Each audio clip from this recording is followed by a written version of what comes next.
ほやっほ、イヤホン買ってるかい？ふぐみかんのイヤホンレビューの時間だよ。ダイナミックドライバー、定番にして最も奥深いジャンル、振動板、磁石配置、磁気回路、様々な売り文句のダイナミックドライバーイヤホンが、様々な価格帯で発売されているんだけど、今回は、6000円台で購入できる、新しいアプローチの振動板のイヤホンを紹介しよう。今回紹介するのは、BGVPP を、低価格ながらフィルターとダンパーの交換が可能な、シンプルかつ遊べるモデルだ。このイヤホンの肝は、フィルターとダンパーの両方が交換できること。そして、新振動板の PU セラミックダイナミックドライバーだ。このイヤホンは背面開放度が高めに設計されていて、抜けの良い音を楽しむことができるんだけど、その背面開放とフィルターの双方を変更することによって、低音を持ち上げ、高音を抑える、バスモードに変化させることができる。一般的にこのタイプのフィルター変更イヤホンは、ノズルのみで音質を変化させるので、より攻めたチューニング変更が可能になっている点がまず面白い。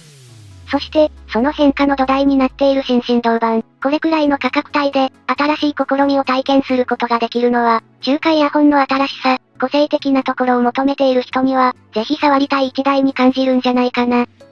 かなり斬新な印象を感じるけど、配置や外装は意外とオーソドックス。耳掛けとそのままケーブルを垂らして装着する、一般的なイヤホンの装着方法の、どちらも選択できる方式。もちろん、耳掛け、ケーブル垂らし装着のどっちでも、コネクタは耳の前方に位置するので、邪魔にならない。公式も、2種類の装着方法が可能とアピールしていて、しっかりとどちらのモードでも使うことができるぞ。内部は、直列に配置された、ノズル、ドライバー、背面空間となっていて、カナル型としては一番ベーシックな形状、アルミ系のハウジングで重量も軽く、長時間使用することができるイヤホンだ。インピーダンスはちょっと高めの34オーム、ちゃんとした DAC や DAP が必要になるイヤホンなので、安価ながら、低価格環境向けで使えるイヤホンではないところに注意が必要だな。低価格ながらパッケージ内容は充実していて、フィルターケース、イヤーピース、ポーチもついてくる。ケーブルは MMCX で、価格帯のためか 3.5mm のみ。細めのケーブルで取り回しやすいけど、人によってはリケーブルしないと満足できないかもな。フィルターとダンパーは同時に交換する方式。両方を交換した場合のグラフはないので、今回は2パターンだけテストした。実際、よく練り込まれて作られていて、突然変異的な組み合わせを狙ったタイプではないので、良い子のみんなは中途半端に片方だけ組み替えて遊ぶとか、まあ、やってもいいけど。公式としては、中間は想定しないということだな。ちなみに、視聴に入る前に無駄話だけど、BGVP のイヤホンは、その音色の性質を予測しづらい、という不思議な性質がある。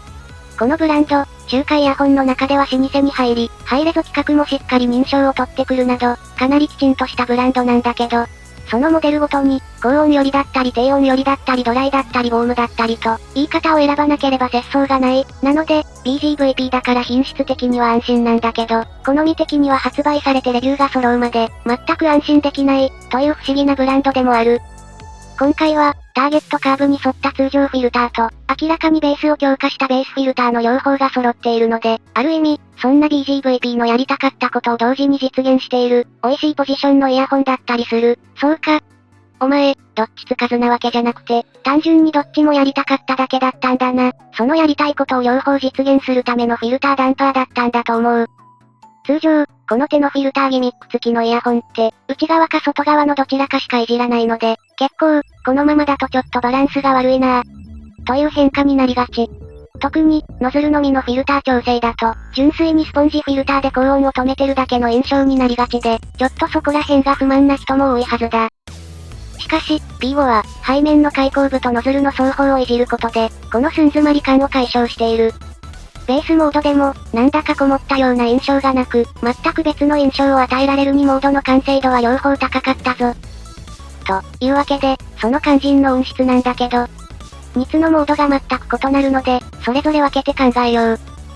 背面が赤色、ノズルが金色のターゲットカーブに忠実なモードでは、PIVO は少し神経質なくらいクリアなサウンドを提供する。低音は少なめ、高音の主張が強めで、残響も硬く、ソリッド系、高音と分離感重視の BGVP だ。高音がかなりシビアに感じる音で、人によっては若干刺さりを感じるレベル。ここまで強烈なのは、外装がアルミ製、というのもあると思う。なんとなくセラミック感を強く意識させられるサウンドで、この状態は、高質なサウンドが好きな人におすすめだ。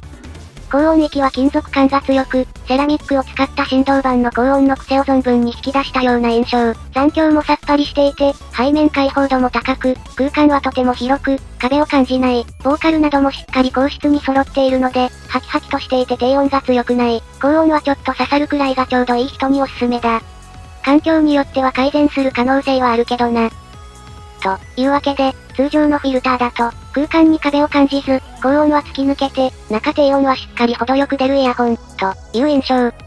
じゃあ、もう一つのフィルターはというと、こっちはゴリゴリのパワー系だ。低音域の変化だけで5ドブほど変化することに加え、高音域も抑えられるので、かなりパワフルなサウンドを期待できる。と言っても、高音域はこれでちょうどいい、まだ結構ソリッド、と感じる人がいるレベルなんじゃないかな。僕は高音はこのくらいでいいかも。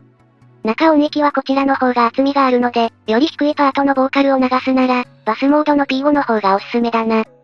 他のイヤホンのフィルターに比べて、しっかりと全体をオーバーホールされた感があるので、フィルター嫌いこそ、試してみてほしいイヤホンだ。普段フィルターいらないって言ってる人も、多分このフィルターはいると言うと思う。いや、一周回って別のイヤホンとして発売しろって怒られるかもしれない。それくらい、好みも、全体の印象も違う。そして、完成度はきちんと高い。ベースモードでも、しっかりと金属音は出るが、すべてのサウンドが基本的にサブベースの監視社会みたいな状態なので、あんまりカリカリの分離感は期待しない方が良いだろう。ただ、決してブーミーなわけではなく、空をサブベースが覆ってるような状態。こちらのモードでは密閉感も強くなり、低音のパワーロス感が全くない。ダイレクトに低音を伝えられているような印象で、ドライバーサイズを小さくしたレガトのような印象を受ける。こちらの方が装着感は優秀なので、12mm ダイナミックドライバーモデルが大きすぎる人には、かなり良い選択肢になるんじゃないかな。もちろん、サイズの限界はあるので、地鳴りのようなサブベースというよりは、空間全体に響き渡る、でも膨らみすぎないサブベース、という別のものだ。どちらかというとクオーテットとかの方が近いかも。この振動板のおかげなのか、高音域は低音がこんだけ暴れ回っているのに、しっかりと飲まれておらず、通常フィルターほどではないものの、はっきりとした分離感がある。僕は低音のイヤホンでも、高音がはっきり分離されてないと高評価しない傾向があるんだけども、P5 ははっきりと分離しているな。このイヤホン、どっちかというと、KZZVX や CCA-CXS に、くっきりとした分離感を付与したモデルのように思えてきた。低音は ZVX のような包み込むような飽和感なんだけど、高音側がよりはっきりと浮かび上がるので、曲全体がウォームになりきらないのが魅力。特に、近年の低音に臨場感がある曲に組み合わせるなら、絶対にベースモードがおすすめだ。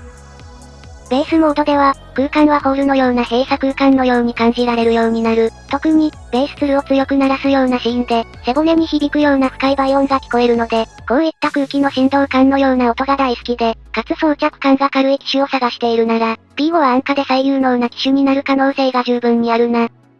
ノーマルモードの方も、改造感重視でカリカリサウンド。ベースモードの方も、非常に深いベースと、高音の両立という、一癖も二癖もある上に二重人格とかいう最高に遊べるイヤホンに仕上がっているぞ。